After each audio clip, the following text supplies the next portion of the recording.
Mislim da je ovo bila jedna veoma korisna inicijativa visoke predstavnice Europske unije za vanjsku i bezbjednosnu politiku gospođe Mogherini, koja je na današnji razgovor pozvala jedan broj predsjednika i jedan broj premijera zemalja Zapadnog Balkana uz učešće i komesara za proširenje gospodina Hana.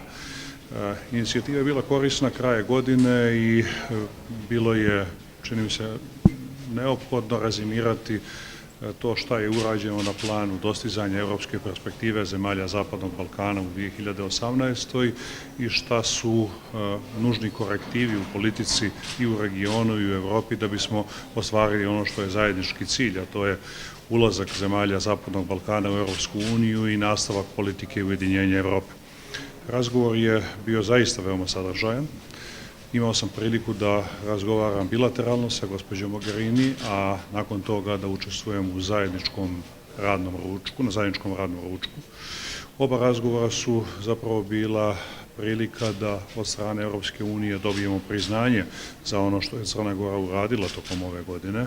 Podsjetimo se, na samom kraju godine otvorili smo i pretposlednje pregovaračko poglavlje, veoma zahtjevno pregovaračko poglavlje 27, stvorili uslove za privremeno zatvaranje jednog broja pregovaračkih poglavlja. Vjerujemo da će to uslijediti već u prvom polugodištu 2019. kao i da ćemo otvoriti poslednje pregovaračko poglavlje 8, konkurencija. Dakle, administrativno, proceduralno gledano, Crna Gora ide dobrim tempom, a ono što je jako važno, Crna Gora kvalitetno otvara pregovaračka poglavlja, kvalitetno pregovara i stvara uslove da u trenutku pristupanja Europskoj uniji zaista bude organski dio savremene evropske integracije. Ono što je bio, rekao bih, preči povod današnjeg razgovora, to je sagledavanje perspektive i mogućeg tempa dostizanja evropske perspektive ukupnog regiona Zapadnog Balkana. Tu smo posebno u fokusu imali ta preostala 3 otvorena pitanja u regionu, pitanje Makedonije, pitanje Beogradsko-prištinskog dijaloga i pitanje funkcionalnosti Bosne. Mislim da je taj razgovor bio koristan.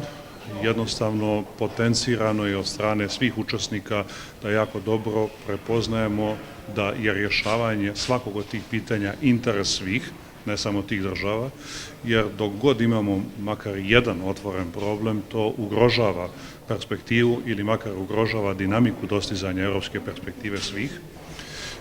Zbog toga je, čini mi se, danas najvažnije da je potvrđena spremnost svih da damo puni doprinos prije svega svojim konstruktivnim ponašanjem, svojim reformskim naporima, svojom posvećenošću dostizanju evropskih standarda, a onda da pružimo i podršku onima koji su neposredno u rješavanju ova 3 problema, da bismo što prije te probleme riješili i stvorili uslove za uspostavljanje pouzdanije stabilnosti u regionu, a samim tim i za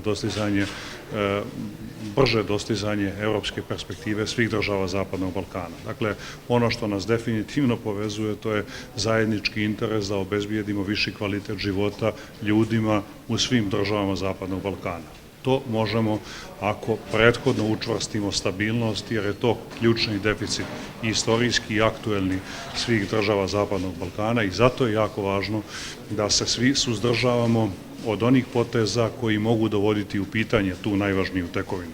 Čini mi se da o tome postoji puna svijest, da je to potvrdio današnji razgovor i zato tu inicijativu smatram korisnom i taj razgovor smatram sadržajnim i vjerujem da će imati svoje efekte.